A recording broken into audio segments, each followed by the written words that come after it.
Donc dans cette vidéo, on va passer à autre chose. On va créer tout ce qui concerne le fichier qui va gérer les cookies pour notre application.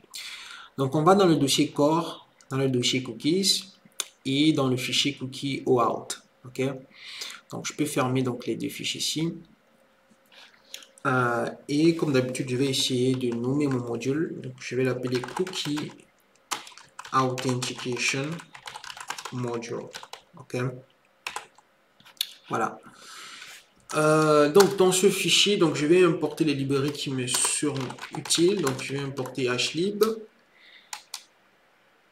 Je vais faire from typing. Je vais importer optional. Donc ici je vais importer from FastAPI. Je vais importer request. Donc toutes les requêtes, hein, l'objet request de FastAPI et l'objet response de FastAPI. Voilà. Enfin, j'aime l'objet, hein, enfin, c'est la classe request et la classe response de FastAPI. Donc je vais venir dans mon fichier de configuration. Ok. Et dans ce fichier de configuration, je vais venir ici importer la librairie OS. Je vais venir ici commenter configuration. Et ici, je vais donner un nom à mon key, OAuth cookie name, OS environment, get. Donc, je vais donner le même nom, OAuth cookie name. Donc, comme clé, je vais passer ça là. Donc, et je vais donner comme valeur par défaut, je vais appeler ça PyPy account. On va appeler ça PyPy clone account. Ok. PyPy clone account. Donc, je viens donc ici importer deux fichiers de configuration. Donc, from app.core, je vais importer donc le fichier config. Ok. Et là, j'aurai donc out cookie name config.oAuthCookieName. Ok. Donc, je vais définir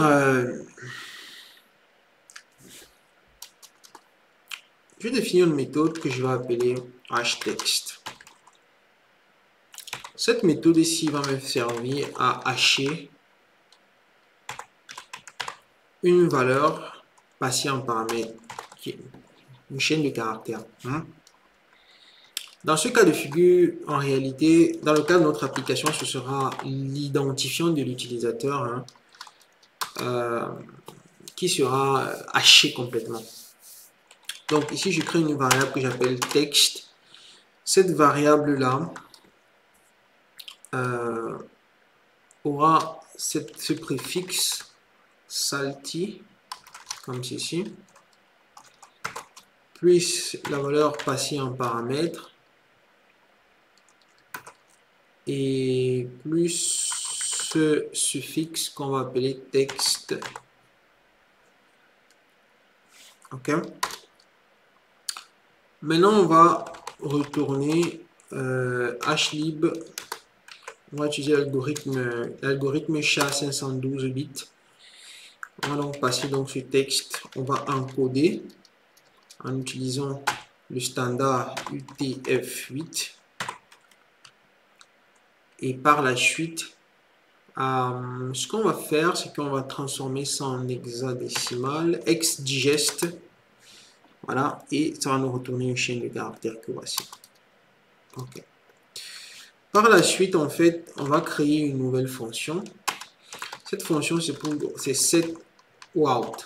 Donc, c'est une fonction qui va nous permettre donc de créer une valeur cookie, une valeur dans le cookie de notre application une fois l'utilisateur connecté.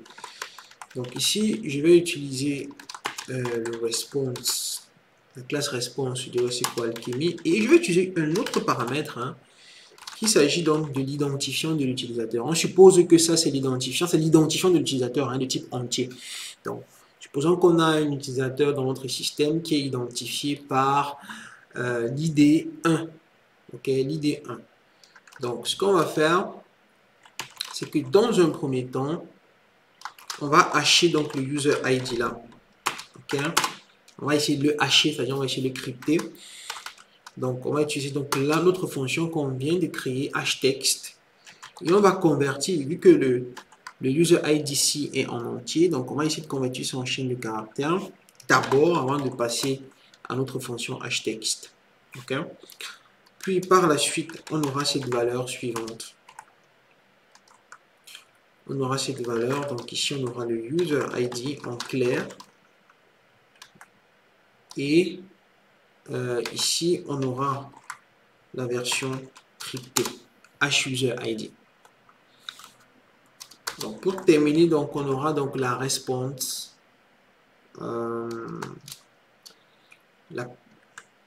de face à API. Donc on va appeler la méthode setCookie. Donc pour dire que écoute, je veux créer un cookie. Ce cookie aura un nom qui s'appelle OAuthCookieName, qui vient du fichier de configuration, qui aura une valeur qui s'appelle val. Est-ce que ce cookie sera sécurisé? Non, parce qu'on va exécuter notre application en local, mais si on était en production, on l'aurait mis en sécurité, on l'aurait affecté la valeur true. Ok, ceci pour permettre la communication sur HTTPS. Mais vu qu'on va exécuter notre application en local, on met la valeur false. Ce sera un cookie de type HTTP only. Ce sera un cookie de type HTTP only. True. Et par la suite, on aura same aussi, same site lax. Ok, on va affecter cette valeur là par défaut. Bon, donc jusqu'ici, je pense que tout me semble clair. Voilà. Donc, on aura besoin également de récupérer le user ID à travers donc le cookie. D'où je m'en vais créer en fait une autre fonction. Donc, je m'en vais créer ici une autre fonction que je vais appeler get user ID via OAuth cookie. Ok. Donc, à travers le cookie d'authentification, on va donc utiliser cette fois-ci la classe request ici. Utiliser la classe request. C'est tout ce dont on aura besoin. Alors, cette fonction-ci, elle ne retourne rien. Donc, n'oublions pas de mettre le type. Très important. None. Voilà. Donc, cette fonction-ci va nous retourner soit none, soit une valeur entière qui est le user ID de l'utilisateur. Donc, on passe optional int. OK. Donc, ceci dit, on fait comme ça. Donc, ceci dit, on va commencer. On va dire ceci. Si donc notre cookie, c'est-à-dire notre cookie, si notre cookie n'est pas présent donc dans la requête if cookie what cookie n'est not, si notre cookie n'est pas présent donc dans la requête cookies, donc request cookies va nous lister tous les cookies. Donc si notre cookie name, rappelez-vous, notre cookie name s'appelle PyPyCloneAccount par défaut.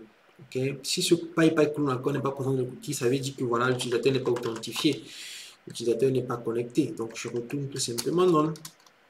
Voilà. Ok. Je te mets les 2 points ici.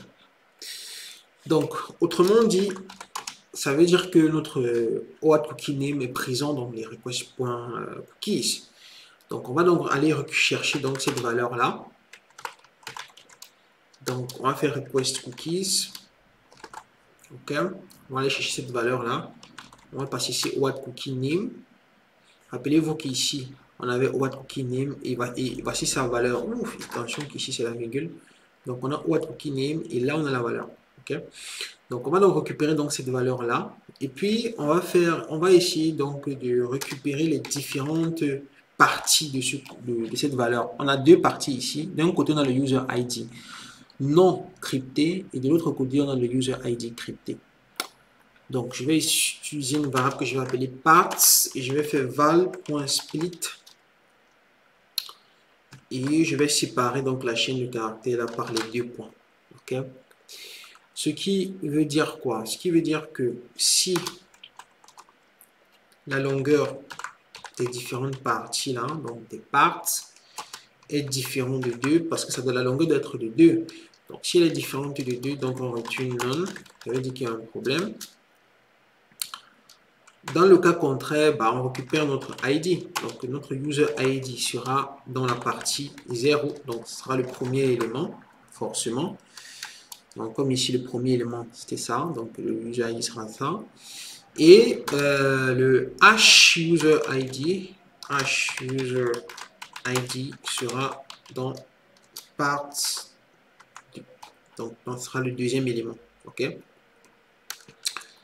Donc, voilà qui est plus clair. Donc, ici, on va donc faire un check. Donc, on va faire user ID check. On va donc passer la fonction hText et on va passer donc le user ID.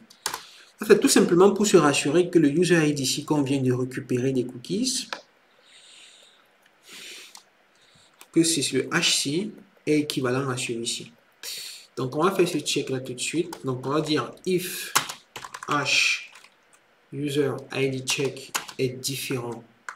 Donc si est différent de h user ID, bah dans ce cas on fait un print, on dit warning hash mismatch invalid cookie value. OK.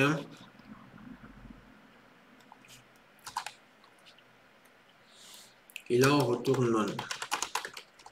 Ça veut dire que ça ne correspond pas. Par contre, si ces deux valeurs s'y correspondent, le h user ID check et celui-ci, bah, ça veut dire qu'il y a correspondance. Donc, on peut retourner notre user ID. Donc, on fait un return.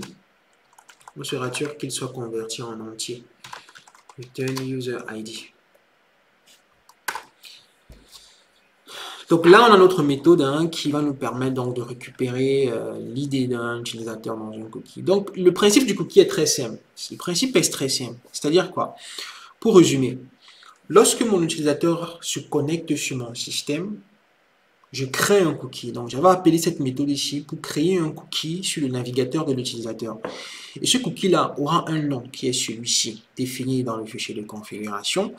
Et il aura une valeur qui est tout simplement l'idée de l'utilisateur passé ici en paramètres et avec son ID cryptée. Voilà.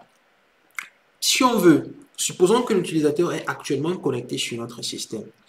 On veut donc récupérer son ID via le cookie. Donc on va appeler tout simplement cette méthode ici. OK? Et on va faire toute cette série d'opérations.